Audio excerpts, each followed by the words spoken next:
This is a Fleet Success Show, dedicated to helping you and your fleet succeed using the experience of fleet professionals and Hall of Fame fleet legends. The show that explores how the pillars of stakeholder satisfaction, intentional culture, resource efficiency, and risk management all combine to lead your fleet to success. We're glad you're here. Now, let's get into the show.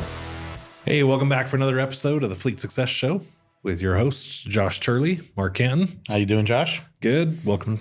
Glad to have you back in the studio. Me too. It's been a little while since you and I have gotten to sit down and powwow together. Yes, I missed this. I got to tell you, these are my favorite sessions. Just sitting here, spitting fleet. Little background on Marc and I. I'm a CEO over here at RTA Fleet. Been here 20 years serving fleet managers all over the world, specifically public fleet managers. Government's definitely our sweet spot. It's 20 years, Josh? No, it's gone by in a jiffy. And honestly, I don't feel like it's been 20 years until I get up in the morning. I wake up in the morning, I'm like, okay, no, I'm getting old. I'm starting to feel my age here. I'm not even 40 yet, right? Like, this is not right. These other guys are like, you wimp. Oh, man. It keeps getting worse. Yeah.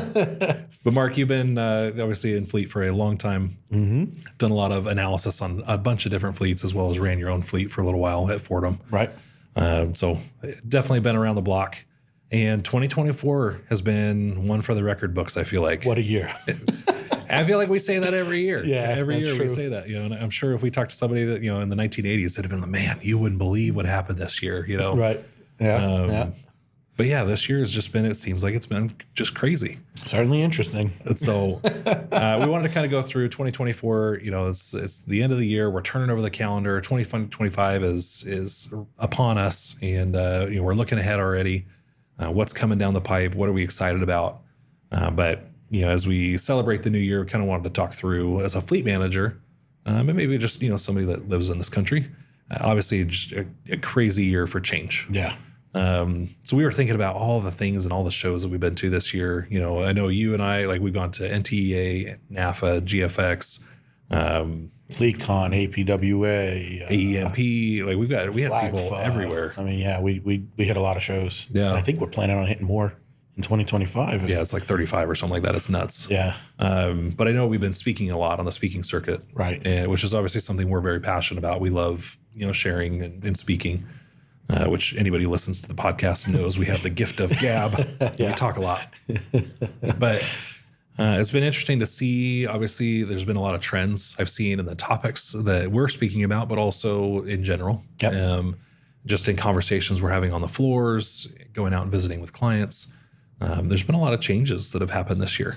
Yep. From obviously EVs still on everybody's mind. We've done a lot of episodes on this, talking about how the data is coming home to roost a little bit. Yeah. Which we're going to do another episode on from a show you just went to, where that was really Apparent. clear and present. Yep. But I do think we're starting to see that. We were starting to see this last year, the year before. Yeah. It's just getting worse as the EV burnout. There's some EV burnout. It's like still a hot topic. It's at every show. Yep. And yet, you can hear the murmur. Like, people are a little bit done to, it's another show and it's all EVs, Can we stop talking about EVs? Can we Yeah. get back to the nuts and bolts of technician retention? Yeah. I miss when technician shortage was the big issue, right? Because it's still a big issue. It's still a big issue, yeah. Not as many people are talking about it as they're talking about EVs. Yeah. We've obviously said for many years that this is the time to shine, right? It is. The spotlight's never been brighter on fleet. Yes. Because of EVs. Use this. Use it to your advantage. Yes, definitely. But, and I think part of the reason that it's driving still too is that CARB is still moving forward with their mandate. Right. We still have other states that are following along, as goes California. So goes at least 15 other states in the country. Correct. Right. And then 15 other states go the opposite direction. So Yep. it's nuts. And then depending who's in power, the federal government goes along or not. And so, like, a little skip forward preview, 2025 is going to be very interesting on that front. Yes. What else are we seeing? What are some of the other topics that we're hearing on the trade show floor or just in general from fleet managers? Yeah, well, real quick on the EV thing too, I will point out, like, that conversation is progressing. So there is some burnout, but there's clearly, like, the sophistication. Like, the best way I could say it is table stakes knowledge is much higher. Yeah. And the conversation is much, much more around, infrastructure and how do I deal with this and how do I account for charge loss? The charger says I charge this much, but the battery only risk. We have, like, advanced the level here, at least in the trade show world, as far as the sophistication of what those things weren't even thoughts on people's mind. Right. And now they're beginning to try to solve that problem. How do I get that data integrated with my WEX fuel card? So they're definitely diving deeper. And that might be part of the fatigue. I don't know your thought on that, because it's starting to get hard. Yeah. To keep it all up The here. first 80% was easy. Yes. It's this last 20 that we're just really having a hard time Yeah. with. It's the change management piece. We talk about change management all the time. But yeah, that last 20%, that last mile delivery we talk about. Yeah. How do we measure that? How do we make sure, we're saving so much money, but it's got to come from somewhere. The budget's coming from somewhere. Yeah, it's not your budget. Now it's facilities. Right. How do you plan for that? How do you account for it? Right. We've talked about, I remember sitting through the David's presentation and talking about the challenges with at-home charging now. Yes. And, the liability that comes with that from a home insurance standpoint, from a company insurance standpoint. Yep. And no, EVs are not catching on fire every other minute. No. Let's be really clear here. Yes, That's right. totally overblown. However, they still do catch on fire. Right. While charging, Right. just like a million other things catch on fire while charging. Exactly. It's not an EV problem. It's a battery problem. Yes. Let's get over that. Yes. But you still have to kind of account for that. Yeah. And it's a new world. Yeah. Right. So there's all these little challenges that we're coming up with. We're finding solutions. Other things, it's like, we don't have that one solved yet. Right. Charge time still has not been solved. Not really. And they're going to have to keep coming out with, it's faster chargers, better battery management. Yep. And that's really the only way you're going to solve that problem. Yeah. And you're seeing creative solutions around that are going to help specific fleets, right? Yeah. Like, Bradley, Northrop out in Carlsbad is building a fast charge lane by using level 3s on even light duty vehicles, right? So you can get them in and out in a few minutes, not literally, but almost literally. Well, that's as long as the vehicle supports it. As long as the vehicle supports Because that's another issue. Yeah, right, exactly. Like the F-150 Lightning has a different charging rate than the Chevy Silverado, which is better and actually far superior in that regards. Right. I think it's inferior in a lot of others, but Right. charging rate and range, Silverado takes the cake on that one. Absolutely. And you're seeing things like en route charging for transit systems and That actually looks really bus cool. stop. That So does look expensive, cool. but way cool. Yeah, exactly. So I saw a thing the other day where, just like we use for like streetcars, the overhead cables. Yeah. Talking about using that on semi trucks. Bring it back, right? Yeah. Yeah. And it makes sense, in road charging I've seen. Magnetic induction. Yeah. And again, those work fine in certain use cases for certain fleets. Fixed routes, where you're going, and assuming you have the infrastructure cost. Correct. Because you've got to be able to pay for that. Yes. And that's not a local, I'm not going to do this for myself. That's a federal government or a state government type investment. Right. So good luck with those guys to pay for anything. Yep. Yeah, they do offer. I shouldn't give them a totally bad rep. Because there's grant money, there's things like that. But true. Yeah. You got to jump through some hoops and you got to cut through, prepare to bring some scissors because of all the red tape you got to cut through. Yeah. So just be ready for that. What else are we seeing? Yeah. I mean, a bunch of things. One thing that's, I think you would agree is kind of exciting. I would say it's not enough, but at least it's there. So it's a step in the right direction. Yeah. Right. And we're starting to see leadership being talked about in a true way. Again, some of those talks were good that we attended. Some of them, frankly, weren't. They hurt me. They weren't very good. Some of them hurt me. Some of them were amazing. It was like, oh yeah, that's a super awesome. I love that you talk about this. I learned that from Patrick Lencioni or Jim Collins. Some of it you could tell is a rehash. Everything I do is a rehash, so I can't knock them too bad for that. Yeah. I would just like to see a little more attribution. Yeah, attribute it and apply it to fleet too, right? Connect the dots. Connect the dots. Something that you and I when we speak. We attribute and we connect the dots. So hey, there's no original ideas here, but we are making original applications, which is how you as fleet managers know how to do this. Right. Because we heard some good speakers, but we didn't hear a lot of good speakers that connected the dots. Bingo. But that was better than the bad speakers. Yeah. But at least they were still talking about leadership. That's my point. So I'll take that. That's a positive. That at least says to me, right, that not only is the industry interested in hearing about it, but the folks running these shows are starting to hear that message that, hey, this is something that we need to up the game. And again, I've beaten this dead horse, but we know that there's a problem in our industry with regards to resources sent towards our people. Yep. Right? What do? You become a master tech, and then what? Right? And don't get me wrong, and I think NAFA is doing the world a wonderful service by giving us the CAFM, but what do you do between being a master tech and getting your CAFM, your shop super? Nothing. There's just nothing. So that is encouraging to me, and hopefully, and you hear more and more talk about it, more and more effort and attention in general. So we haven't really moved the needle, but the fact that it's getting talked about makes me optimistic. You know, one of my favorite sessions at NAFA, or no, it was GFX. It was GFX. So Kelly Reagan gave the keynote there. Yep. But my favorite session wasn't that session from him. It was actually one of the other sessions he ran. And I want to say it was just a Q&A panel where he was up there talking about probably technician retention recruiting, and really talked about how a lot of shops will blame the unions. Yes. For my problems start because I can't discipline anybody, can't hold anybody accountable. Right. And here's Kelly Reagan gets up and he's like, I have 3 unions in my shop and we don't have these problems. Right. So like I should have triple the problems you guys have and yet I have 0. So I really, really enjoyed that message. Yes. Because it was like a big, loud, clarion call of, hey, stop blaming the unions, work with them. Right. And the unions have a vested interest in making this happen too. Yeah. So I really enjoyed that session. I would have loved to hear that in the keynote session or from the general stage. But yes, agreed. That was, when I look back at one of the favorite things I listened to, that was definitely tops of my list, was hearing him talk about that. Yep. Yeah, I think that's a really good point. Yeah. Otherwise, I mean, there was several other people that talked about leadership and, becoming a great leader, how to lead people correctly and in a way that's full of integrity and things like that. So I enjoyed that. I mean, it certainly wasn't like flooding or dominating the circuit the way EVs do, but it was, I want to say it at every show except one, it was at least a single session on it. Right. So, movement in the right direction. Yeah. Whereas, a few years back, you weren't seeing anything. Nothing. It was all about, technician retention, but we're not going to talk about what the actual issue is, which is management. It was about recruitment and what are the tactics of going and finding these techs and tricking them into coming to work for you. Right. Tricking. Yeah, right. That's what it is. Yeah. I got to lure these people in. I got to incentivize them and, throw all these crazy benefits at them. It's like, hey, you just got to lead them like people, whatever. Yeah. And to your point about, the message here, like, it was just a big wine fest, throwing your hands up. Well, there's nothing I can do, and I need these more darn money. Millennials. All they want is money. Money and titles. Yeah, right. Yeah. And if it's not the millennials, and the OEMs pay too much, and it's just like, can't keep up with the dealers. Right? It's an arms race, and I have no money. And right. Hopefully, at this point, folks are hearing the message. Stop making excuses. Is it hard? Yes, it's hard.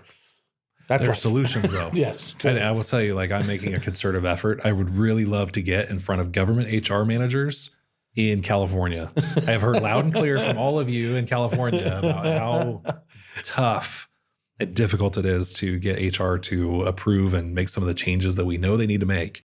I would love to get in front of their conference. If you know what conference they're going to, send it to me. podcast@rtafleet.com. I am ready and waiting. And I'm going to be looking on my own too, because I would love to get in front of them and help them truly understand the impact of culture on government fleets.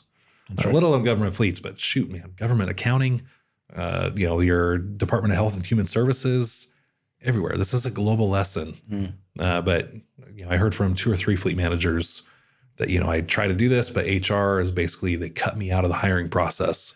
And so I can't do anything about it. That's on my list for 2025, is I would really love to see public fleet HRs take the next step. Corporate, I think, is much farther ahead than the public side. Yes. But that's typical from an organizational standpoint.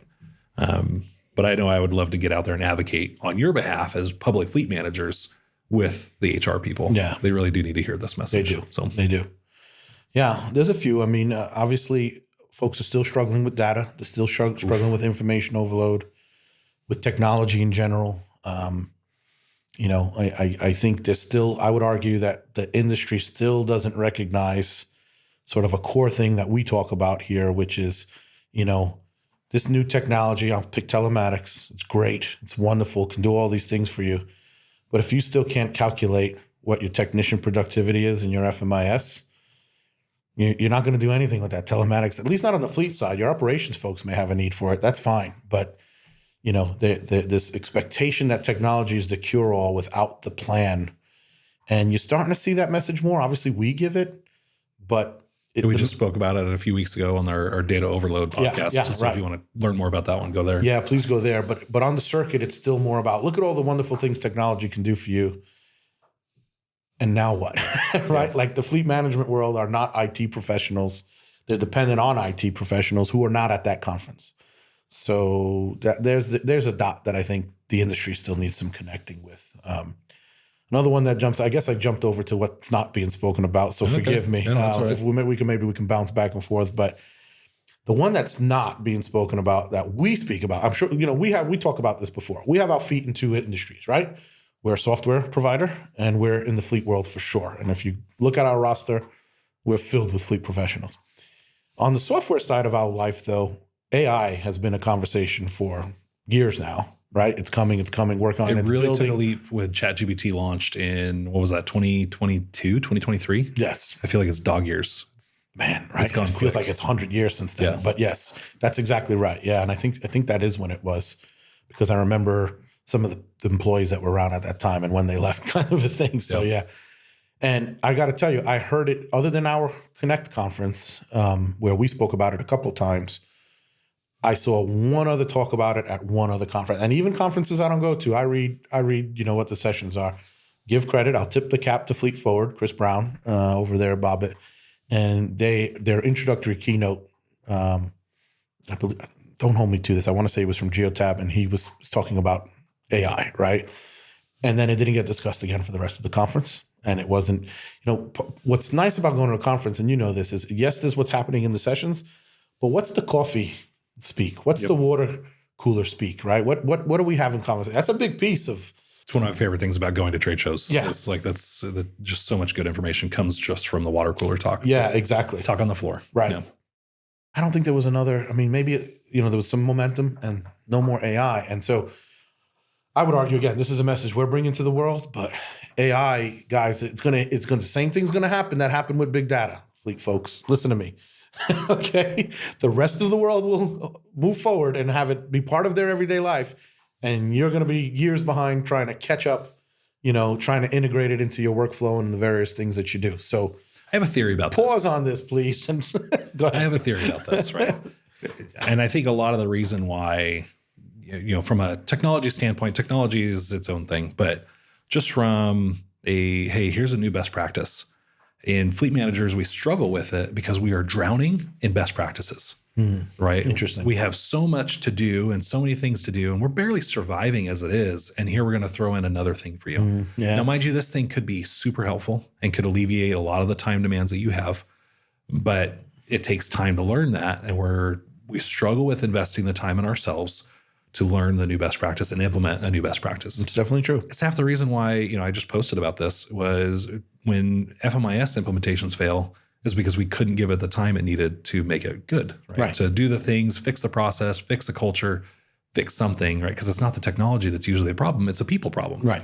One of my favorite sayings is all problems are leadership problems, right? We couldn't lead people to the change we needed. And I think part of the reason why we struggle with new technology like AI and we struggle with adopting even just basic technology like an FMIS, where we struggle with new best practices or new metrics, big data, telematics, whatever, is because we feel like we're drowning and it's hard for us to prioritize our time. Yeah, it's a good point. And so I think the same thing will happen. Marc is absolutely right. We will get left behind as an industry if we're not staying up to date with this stuff. That's why we as a company, we're constantly looking at all this stuff. Predictive maintenance, AI, what's the use of AI in a fleet world? Because half the time, we get this new technology and it's like, yeah, that's cute. That won't ever work in a shop. Right. One day we might get to the point where voice commands work. But I remember we had somebody in-house probably 5 years ago when Amazon Alexa was all the rage. You remember that came out and people were losing their minds. Yes. He was convinced that Alexa was the future of shop management. Right. And while I don't fault him for being passionate about the technology and loving it, because it really was cool. Yeah. No hands-free shop. Yeah. For sure. Amazing. But now try doing that in a shop where you've got impact wrenches going and just loud noises and there's engines going and it's fans everywhere. Yep. Alexa can't hear you no more. Right. And so the practicality of it comes up to us to figure out, is this a practical technology solution? How do we connect the dots between technology and use? How do we make it seamless in the application so you don't even know that you're dealing with it? Right. And so, as industry providers, those are the things we look at. Right. But it's still difficult for people. Just the basics. We talk about ChatGPT all the time. Yeah. Everybody should be using ChatGPT in their job. Yeah. Everybody. Pay the $20 a month. Yeah. Pay another $20 a month and go get Claude. Right. And if you've not heard of Claude, that's half the problem. That's where I'm going. There are so many AI tools out here that will help you and you don't even know the half of them because it's changing so fast. Yeah. Oh man, we've totally segued here. One of my favorite quotes I learned. That's important, so let's do it. But one of my favorite quotes that I learned this year was talking about how the world The people who go through and they get educated, they have learned how to run and manage a world that's going to leave them behind, right? Only the learners will survive. And so you have to constantly be learning. That's fascinating. And growing. That's true. Right. But if you only learn one thing and then you stop, you're going to be, you will have perfectly learned the world that you're not going to inherit. Right. So you have to be constantly learning and growing. And that adaptability is our survival, right? Like that's what's going to allow us to continue as fleet managers into the 21st and 22nd centuries. Right. But we have to be willing to grow and learn and change. And that, I tell you, this industry struggles with change. We struggle with change. I mean, all industries do, but we really seem to be. Having dealt with a lot of industries, this was one that really struggles. Healthcare is probably another one that really struggles with change. Yes. Yeah. But that's a good point. I kind of want to re-say that in a fleet management setting in a way that maybe is ground floor for folks. But it's like one of the sayings you often have said is fleet managers should be working on the business, not in the business, right? Yep. And I know that sounds pie in the sky, folks. But to Josh's point earlier about, well, why don't we accept this new technology or work? It's because we feel we're drowning. But there's this thing, and I know I'm guilty of it too. This is not pointing fingers, but we're drowning trying to get through the day. But ironically, if we prioritize that other thing, it would actually help us not drown so badly getting through the day, right? And so to your point about learners, like to bring that home, this is what I would say to fleet managers, I think is your message, and you correct me. Hey, your people should be executing what the best thing to be doing right now is. You should be off figuring out what is going to be the best thing to be doing tomorrow and the day after and months and years down the road, right? That's that learning element, right? Mm-hmm. They should be executing what's best for today. You need to be preparing for what's best for the future. Somebody's got to be looking at where the ship's going. Otherwise, you're going to run smack into an iceberg, right? Maybe this is a beatitude, right? Is blessed are the learners, for they will inherit the earth, right? And, if evolution has taught us one thing, that's actually evolutionarily accurate. So, right? It's all about adaptability. Right. Only the strong survive. And I would say in this day and age of information, right, is only the informed survive. Right. Well, the strong are the informed. Yeah. Right. Yeah. So that's a good point. That's we didn't plan to go there, but And I will tell you, when you talk about, hey, you're not spending enough time on the business versus in the business, on the fleet versus in the fleet, is the same thing I've said for many years, which is we all have the same amount of time. What we don't have is the right priorities, right? So we don't have a time problem, we have a priority problem. Right. And if we're not making time to focus on how to improve or not taking the time to invest in ourselves, we are not spending we don't have the right priorities. Right. Our priorities are backwards. Well, and we need to reset and do an audit, figure out where we're spending the time that we shouldn't be and recalibrate. But you're the master of your fate. Yeah. Go change, make the change, focus your priorities on where you want to be focused and learn and adapt for the future. And interestingly enough, this connects all the way back to the very first point, right? About HR and about hiring people, and don't blame the union and don't blame, they don't let you fire people or anything of that nature. Go make the change, right? Figure it out. And talking about the man in the mirror. Yeah, right. Take a look at yourself and make the change. But it's true, because if you people throw their hands up, like we said, but if you went back and fixed the team, you would have less fires to put out, right? True story. So, okay, it's a circle. One thing I love about Fleet is it's a network. It's a network of different points that interact in this beautiful way. And your job as the fleet manager is just to put them all together in a beautiful tapestry of love. Because no one goes to school for fleet management, chances are you were never formally trained on how to successfully lead a fleet. That's where the Fleet Success Playbook comes in. The Fleet Success Playbook is your guide to building a safe, reliable, and efficient fleet that provides exceptional service. Learn all about the 4 pillars of fleet success: stakeholder satisfaction, intentional culture, resource efficiency, and risk management. Get nearly 100 years of combined advice on common challenges, practical solutions, actionable tips, and real examples from fleet industry experts who have been there and done that. Visit www.fleetsuccessplaybook.com to request your free copy today. Let's see here. I mean, there's a bunch of different things as far as this year and talked about. And I mean, those I think are the big ones. I think definitely from a fleet specific focus, those are definitely big ones. Yeah. So this has been a year of years. We went through the political landscape alone was nuts. Yes. I'm glad to be done with this year. Yeah. Yes. I mean, however you feel about the outcome of this year, like, let's be honest, at least we got through it. At least it's done. We're done. Oh, here's another 4 years. 2028 is right around the corner. Before you know it, primary season, here we go again. Right. But that was a super crazy and had crazy effects on the market. Maybe that was less impacting on fleets, but it definitely was having an impact on people. Yeah. Which was the stress and anxiety of the world, right? We talk about the political situation here in the States. You've got presidential candidates with assassination attempts.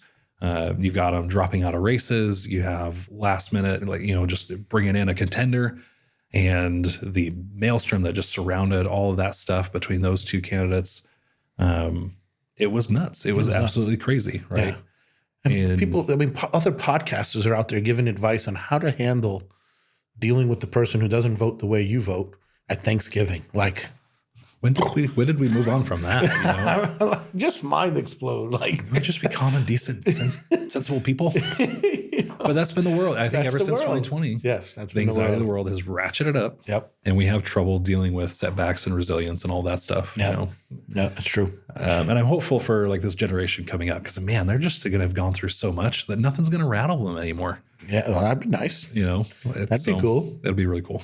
I got one for you though that I didn't hear enough. Okay, let's hear it. And I called one of the groups. Some folks know I'm pretty active with NASF, right? Which is the National Association for State and University Fleet Managers. Yeah, fleets. Thanks. And I brought this up at the talk this year. The one topic I didn't see anywhere was supply chain.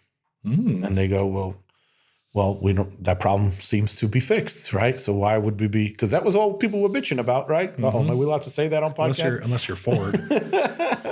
I love you, Ford, but man, come on. So it's like, oh no, and you heard that a little bit with the OEMs early in the year, where they were like, oh no, everything's ready for you to order, and we're talking to fleets and like, no, we got told nope, we got that order canceled. So there's definitely a disconnect somewhere. But here's the part that is troubling to me. To your point about learning, the question I asked at NASF was, what did you learn from the supply chain, breakdown?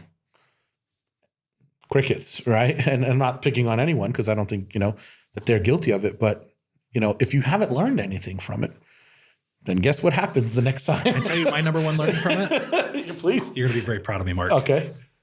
The best antidote to a supply chain crisis is a healthy replacement plan. Amen, brother. All right. You heard it here. That's my number one takeaway from all you people. If you didn't learn anything from the supply chain crisis, that's right. It's to stay on top of your replacement planning. Stay on top of it. Because that would have mitigated a lot of your supply chain issues. Correct. You could have stretched it a little bit. Your fleet would have been much healthier had you been on top of it ahead of time. Yep. This is that whole ounce of prevention is worth a pound of cure thing. Yes. You would have been sweating a lot fewer bullets than the guy who's 10 years behind. Right. And begging, his stuff is just breaking down left and right. His M&R costs went through the roof. Well, yours just barely spiked a little bit. Correct. So exactly. And they can't get parts and all. You're not dealing with that if you have a solid replacement program. And the reason I wanted to bring that up is I think it plays very nicely into, when we think about, what's coming in 2025, right? Mm-hmm. And one of the things that seems to be coming is this new tariff approach, right? And let's be honest, we don't really know exactly how that's going to disrupt the supply chain. But people have theories. Yeah. People have theories. Yeah. And they're probably not wrong. Yeah. But I'm willing to bet it will in some way, shape, or form, right? Well, are you prepared for that world? I don't know. I would venture to guess most aren't, frankly. But we shall see, There's a lot coming in 2025, man. Yeah. Well, and you just, with the new administration coming in, we already kind of hinted at it. Like the federal fleet is going to completely change their direction on EVs. Yep. Which is not, whether your whole position on EVs is irrelevant. It's going to do things to the market because of that. Now you've just ripped out, half the demand for EVs. It's going to do things with the OEMs. They're not going to have the contracts they were hoping for. That's going to get shifted around. Right. They're already pulling back. That's something that happened this year. Yeah, we saw a massive retreat from the OEMs from this, 2 years ago was all in on EVs. Yeah, all we're going to produce is EVs. Yeah, and then now they're kind of backing on that. Yeah. And they recognize the economics of the situation. With the new administration coming in, those economics are going to get even more challenging. Right. So just kind of expect that. I don't see California changing their direction at all. No. And so we're going to be in this weird dichotomy world for a little while longer, at least to 2028. Right. which just makes this even more interesting because 2030 is the big year for 2030 and 2034. When we talk about CARB and enforcement dates and things like that, it's going to be very interesting. Yeah, the next decade. I got a prediction related to this, but I'll wait for the end here when we give if we give any predictions. Go for it. Well, I don't know if anyone has seen this new Ram truck that's coming out. We're calling it an REV, and the idea is it's like a plug-in hybrid, except the engine doesn't actually drive the wheels, right? It doesn't, so it counts for any existing, statutes as an EV, right? Okay. But what the engine does is it serves as an onboard generator. I mean, like this is the same thing with like the Chevy. Is it the Bolt or Volt? One of those. Does the Volt have that too? Yeah, okay, it's a specific type of drive, right, where the engine assists like it does in a Prius, or the engine's just an onboard generator like it is in a lot of the power hybrids you see today. Yeah. So that's what you're seeing. And I'm expecting to maybe see a little bit of a rebirth in plug-in hybrids and definitely some more of those coming out, because what the OEMs have figured out, I think, to your point, is, hey, people aren't buying those as quickly as we thought they were. The range anxiety is real. The public infrastructure is not there. The standards aren't there yet. Yep. And this we've been saying this for years. Yes. Maybe not years, at least since last year. We've been saying it. Yeah. Plug-in hybrid is the answer for right now. Yes, it is. Right. That's the perfect bridge from a traditionally fueled fleet to a BEV fleet. Right. Plug-in hybrid is going to get you, until the infrastructure catches up, that's going to be the thing that gets you the buy-in. Yeah. Because it's something else a lot of people don't talk about, is that like in California, you can't get chargers unless you can show the demand. But you can't get the demand. Like if you bought a battery electric fleet, you wouldn't be able to charge them because the chargers wouldn't be there on day one. Exactly. So you literally buy a fleet, park it, wait for the charging infrastructure to come in. Right. And then you could use your And fleet. we've seen that. Like we've seen that on the ground. The way you get around that is you buy plug-in hybrids that can use gasoline until the infrastructure is there. Right. Because the utility will look at your current demand. They don't care about what your 2025 model says, what your 2027 model says. They don't care. Right. They are only able to supply what you can ask for, and you can only ask for what you have in your fleet.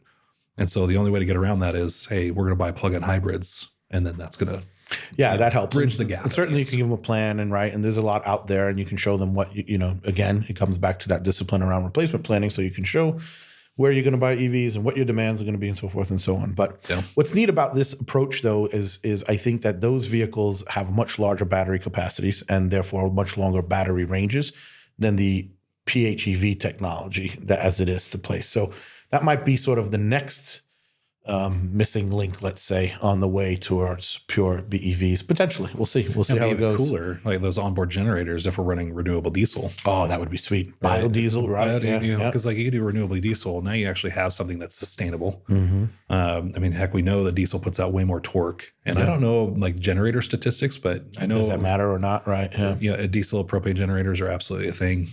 But I'm curious if you get more thermal efficiency from those versus, like a turbo generator versus a just a typical gasoline, 4 kilowatt application or something like that. It's a whole nother episode, so I won't get into it. But man, biodiesel did not get enough of a look in this country, I got to tell you. But that's my opinion. We'll talk about it another time. In any event, right? I think that's a big one that we'll see. And another piece on that supply chain is like and again I'm not an expert on war or foreign public affairs and all that, but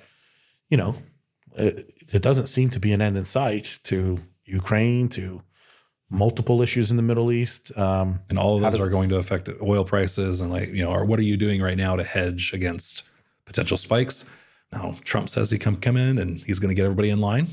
I'll believe it when I see it. Right. He's done it once before, but it lasted for a year. Exactly. And we've had peace before and it lasted almost as long, like blink and you miss it kind of thing. We were talking about millennia of racial tension in the Middle East, right? Yeah. And this is not going to be a podcast on that, but you got to assume it's just going to keep continuing and oil prices are going to continue keep being high because of speculation. Right. It's the one thing I don't understand. Maybe I need to get better about this. The speculative trading on consumables like oil. Obviously, the Ukraine situation obviously changed a lot of things with oil supply in the world because of all the tariffs and sanctions against Russia for that. Right. That could be interesting to see those two, if they do finally work something out, what that does to the global supply chain for oil. Right. Once Russia's oil comes back online. But obviously there's multiple plays. There's domestic, fossil fuels, and maybe there's more of that gets released or some of the areas where they didn't want to frack, maybe get approved to frack. Who knows how any of that is potentially influenced, but certainly there's going to be fluctuation. That much we can promise you. And one of the things about oil prices that people often don't realize, and again, don't claim to be an expert, but I can read well enough to know oil price fluctuations impact manufacturing big time and impact supply chain actually big time, more than just what does your gasoline cost at the pump. That's the most immediate one and most one that you see right away. Exactly. But you're also going to see it in your tire costs. You're going to see it in parts manufacturing. You're going to see it for solar cells. You're going to see it for batteries. You're going to see it all across the entire gamut. Right. Because everything gets more expensive when everything runs on fuel. Plane tickets, your travel budgets great example. Yeah. will suddenly go up. So you have to be prepared for that in more ways than one. It's not just your fuel budget line item that's going to be impacted by that. Yeah. Yeah. Can I make a radical prediction for 2025? Yeah, let's hear it. All right, yours is going to be bold here. All right. This isn't happening. But I just want to go on record. We're going to make a breakthrough with nuclear fusion. Oh, that would be sweet, man. I'm telling you, it's happening. I feel like we are right on the cusp of that. I'm obviously a huge fan of nuclear. Yes. I think nuclear fission would get us a long way towards a clean energy. Yep. I've been preaching that for years. Obviously, I don't live near 3 Mile Island, so I don't know what the panic, Right. I understand the science of it, and it scares me. Yeah. When it goes wrong big. Right. But I think with enough time and energy, like you could make that a lot safer, or at least mentally, you could psychologically prepare people. We've made it a lot safer since then. Right. Those were old designs, 40-year-old technology. Yeah, more than that now, right? Right. 1906. Some of those are. Yeah, and maybe there needs to be more stringent regulations around, safety regulations, refurbs, refits, right. To modernize some of old reactors, that kind of thing. Fission was good enough, and it could have done it. Right, it could have solved a lot of the power issues that we have in this country right now. However, fusion, I'm telling you, like you're going to start seeing. You're already seeing breakthroughs right now. Right now, as of the recording of this podcast, I just read this the other day. A company has been able to maintain, these are crazy temperatures, 100 million degrees Celsius. Wow. Right. And that's because this is the temperature you have to get fusion reactors to. Right. And they contain it within like a plasma wall. That's what I was going to ask. How are they containing that? It's you create plasma and then the reaction happens inside the plasma. Wow. That's the only way to do it, right? These big atomic reactors. And they have been slowly working their way up. It went from like 1 second of a sustained reaction to 15 seconds of a sustained reaction. The prior record was, I think, 32 seconds. And I think just as of a week or two ago, they just hit 48 seconds. Wow. Now, 2 years ago, that was nothing. Yeah. Right? So we are making incremental changes in that. Pretty soon, you're going to see an exponential breakthrough. Yeah. So I'm calling it like 2025. You're going to see a massive breakthrough in the capabilities of nuclear fusion. Now, it's not going to be ready for mainstream. That's years away. Right. Because then there's going to be all the regulatory stuff. And the nice thing about fusion reactor, this is why it's safe, is because once you cut the power to the thing, the whole thing just shuts down. Stops. There's no radioactivity. There's no meltdown. There's nothing. It just stops. Right. And the big fear back then was like we were going to cause a black hole. Yeah, I remember. I suppose that's possible, but then it doesn't matter anymore, does it? You won't be around and you won't even notice. It'll just be gone. Yeah, the nuclear thing is just fascinating in general because it just seems like we have the solution on our fingertips for so many of these energy issues we talk about. And for some reason, we're choosing to turn a blind eye to a technology that's proven essentially, right? No, fusion's not proven, and a lot of people will tell you. Well, a lot of the critics will tell you like this has been a pipe dream, and it's been something we've been chasing for decades. Fission has been around, has been proven. I mean, it runs the nuclear submarines and all the aircraft carriers and everything. You haven't had an accident there, right? Well, that's a great point. Let's just pause on that for just a second, okay? Yeah. These submarines, I mean, who knows exactly? I mean, the U.S. has hundreds of them, right? When you think of the world, there's probably 1,000 of them, I'm guessing, whatever the number is. And when you look at it, we saw a talk at a leadership conference this year. And I think, what was the average age? 19 and a half or something like that? Yeah. And it was like 300 and change people. The average age of the crew was 19 and a half. On an aircraft carrier. On an aircraft carrier. Yeah. Oh, that's what it was. And 16, what was it? Every 18 months? Every 18 months, the entire crew turns over, right? So, I mean, they're not turning over the entire crew at once, but every 18 months, it's a whole new crew. Yeah. So over the space of 18 months, every crew member will be rotated off that ship. If they can do it, it's doable, man. Yeah. Now, mind you, it's the Navy. It is. So it's a little more strict. Right. You're talking about, power companies and... Yeah. And the average age is at 19 and a half. No. And they don't have to turn over every 18 months. Yeah. Sorry, I know that's a tangent, but Yeah, the fission thing is definitely like we could do that now. yes, But I will tell you the fusion thing excites me just because it is 100% clean, Right. very, very safe. But it is still a ways off. Yeah, it's probably 10 years, maybe even 20 years out before it really becomes the de facto source of power for anybody. Yeah. But who knows? I could be surprised. I'd be happy to be surprised on that one if it comes faster. No. So I could also be totally disappointed it could never come, which has been, for a lot of people, that's been true. But fission has been around since the 50s. It's proven, it's now 70 some odd year old technology. Right. Well, actually, it's been around since 1945. That was the first fission bomb, right? Exactly. And then they turned it very quickly into a reactor to generate that. Yeah. So, Yeah. I was going to say, I believe the first reactor either went up or started going up in the early 60s, right? So, yeah, it's a shame that we haven't given that more blood flow, to steal a phrase from you, because I do think it could solve the world. But again, whatever your politics, there seems to be some sort of propaganda. It's an around American it. thing. Yeah. Because Europe does not have the same stigma against nuclear. Yeah, that's interesting, isn't it? It's definitely an American thing. And I think because obviously the media plays up over here. Yes, it does. Very differently than they do over there. Right. You're going to have three eyes, And everybody's ready for a 3 Mile Island. Yeah. Right. And then Chernobyl goes and that was terrible. Right. Yeah. It was also the Soviets. So it was very different. Right. You had Fukushima. And so like you think about it, there's been 3, maybe 4 nuclear disasters from a power plant standpoint. Right. And yet economically, climate change wise, whatever, way cleaner, way better than anything we've had from that. That's actually my favorite argument to make with climate change advocates is, hey, if you already know the impact of pollution and how bad that is for things like asthma, respiratory disease, cancer, whatever you want to name and attribute to climate change and to pollution, far and away, much bigger of an impact than any radioactive accident. Right. It's just that radioactive, you can't see it. And so people are scared by it. They're scared of that. Yes. So that's a big piece, I think.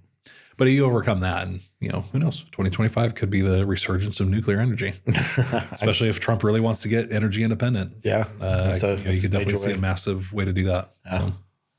And cheaper, more reliable, maybe cleaner. I don't know if it's cleaner than solar and wind. It's definitely cleaner than wind. From a building manufacturing standpoint. Yeah, because to build, those, it takes years, and I haven't read it in a while, so I don't want to throw a number and then it sticks, and then I'm wrong, and everyone's beating me up in the comments. But and this isn't the last episode of Landman, right? I know he harps on that stuff all the time. The amount of oil that goes into wind generators. Yes, exactly. But it's quite a long return on investment, let's say, from an emissions perspective. And nuclear reactors, I know the same thing. It's a huge return on it. Like you've got to wait years for that to pay off, which is why they don't like making changes to it to fix stuff. And right. So that's another reason why it gets a bad rap. But next year you're going to see a massive, and it's going to become real for people. Right. Next year, I hope. Yeah. That's my big optimistic looking forward to 2025. Right. Because that would solve, if you could get that working, that would solve a huge burden to the electrification issue. Yeah. It would solve a lot of the grid problems that keep EVs from really becoming more prevalent. Yeah. So, yeah. And I think there's a big piece there too, which is, and I don't know the answer for this and I don't have a prediction about it, but WEX had a great presentation as well recently at one of the shows. And they talked about how only something like 75%, I want to say the number was mid-70s, of public chargers are actually available for you to use. They're broken. They're behind the gate when the map doesn't tell you they were behind the gate. You have to pay to get into to get into like a garage, but it's noted as a public charger, but you actually have to pay for that, right? So essentially, the public infrastructure is not nearly as public or as large as what it seems to be. Oh, interesting. When you look at any of these charger maps and so forth, because you can't actually access it between it's broken. And then that only accounts for broken or behind a pay gate or an employee only. Then they point out how, there's compatibility issues with the various charger heads. And then last but not least, of course, you have, how fast does it charge? You know what I mean? Well, does it match up to my charging application, right? Because unless they're perfectly in line, you might have a 150, but this thing's rated at 200. Your common denominator is 80. Right. It will drop to 80. Yes. And it's fascinating. Yeah. I remember once being on a public charger for 2 hours and I got 2.5%. And it was like, thanks. Now I can make it halfway home. Yeah. And you were thinking this thing said it was rated. It was a fast charger. Correct. Right? I found it on the network that I was told to use to find chargers for my car. Yeah. Well, maybe that's a 2025 thing we can look forward to. It's more standardization across the charging. And you are networks. starting to see that. Starting to see that. Well, and now that everybody's, adopting the Tesla standard, which is, I think, a big move. Hopefully GM will get on board with that as well, as some of the others. I know Ford they just shipped out adapters to every one of their EV customers. Let's pause because we can influence change there. So fleet managers, when you're speccing your EVs, okay, or your plug-in EVs or your REVs, you make sure that OEM includes, as part of that shipment, an adapter for the Tesla charger and the various types of chargers you need. Yeah. And if our folks are speccing that consistently, they'll begin to do that, right? Sure. So, well, and the same thing when you're speccing out your chargers. Yes. Speccing out the types of chargers you need and thinking, this is the hardest thing with EV right now because it's wild, wild west, but thinking ahead of time, where is EV going next year and 2 years from now? Because you buy that charger, that's not a 1 year investment. That's a 5 to 10 year investment. Think about how often you switch out fuel pumps. Correct. So you're going to need to be thinking about that as this thing's got to last and be future-proof in an industry that's changing every 6 to 9 months. Right. It's very difficult to do. No technology change at all. You're talking about a life cycle of about 10 years on most of those chargers. But with the technology change, you could put something in today that you're talking 3. You might change it. You might need to change it in 3 years, in 5 years. And you may have to be okay with that. Like you think about laptops, and computers. That's a great example. It's not like a rapidly changing industry yet. The standard in the industry is every 3 to 5 years, you're swapping out that machine. Right. It's not like it degrades. The copper's still copper. But just over time, the performance is slower. It's not up to date. It doesn't have the latest technology. Right. And so you have to plan for replacement to do that. Yeah. So I think the same thing is going to be true. We're going to have to start treating those chargers as more disposable than we do. Yes. Now, the sucky thing about that is in a world where we're trying to talk about climate change and renewables and all that stuff, think about chargers as throwaway infrastructure. Feels backwards. It's very counterintuitive, and frankly, it probably is. Yeah. So maybe there's a whole industry that pops up there about charger recycling, or at least retrofitting, where we can go in and retrofit. Electricity is electricity, as long as you got the amperage, power, baby, right? And so maybe that becomes another side industry, which say, I know we sold you a 200 kilowatt application. Now we're going to upgrade that to a 400. Yeah. Double up on the. That's a great point. And that needs to be in your replacement. That means all your fiscal planning. Yep. It's a great point because the OEMs who are building the cars, they're going to build for what the latest technology is. Doesn't make sense to build for your backwards technology. All right. I think I have one here for you. And I'm even going to give a bonus prediction. And this is going to be the last one for me here. All right. I think we're going to get settlement on who owns the data. Ooh. The fleet or the vehicle owner or the OEM. Obviously, you know who I'm rooting for here. Let's go fleet. Let's go fleet. I'm going to predict that. How long has that case been sitting? Forever. For a long time, like years. This is going to be the year we get settlement on it. And here's the bonus. Fleet's going to win. Yep. Fleet's going to win. I just can't see the argument for how the OEM owns that data, but in any case. And the secondary piece of that, which is the right to repair. Right. So the right to the data and then ultimately the right to repair. Right. Which is I'm down with that prediction. Yeah. I won't, I'm rooting for Fleet on that one too. Yeah. Now, I'm not going to come out and predict that Fleet will win. As much as it's common sense to all of us. Yes. Big money has a play in this, right? Yeah, they have a vote too. And unfortunately, my faith in the judicial system is shaky right now. It depends on, I don't even know the jurisdiction he's in, but oh my goodness. Yeah. That actually matters more than anything else, it seems like. Yeah, which is sad, right? Which just goes to kind of the state of affairs. So things that we learned in 2024 that I didn't know. Yeah. Unfortunately. Yeah. All right. Well, that's going to wrap it up for us today. I hope you enjoyed the episode. As always, love to hear from you. Just send us an email over to podcast@rtafleet.com. What do you think is going to happen in 2025? What were some of your favorite memories of 2024? We'd love to hear those and respond to you. And just thank you for all the people, all the readers and listeners who send in your comments. We love getting those. And as you know, we respond pretty quickly to those. So if you do have any questions you'd love to hear us tackle on the podcast, just email us podcast@rtafleet.com. And Mark and I or one of the other co-hosts will dive in and hit that. Yeah. So, as always, thanks for tuning in. Thanks, everyone. We hope you enjoyed the show. If you'd like to help support the podcast, please share it with others. Post about it on LinkedIn or leave a review. Want to learn more about our fleet management software, Fleet 360? Check us out at rtafleet.com. If you want to learn more about having your fleet evaluated by our consulting team, go to fleetconsulting.com.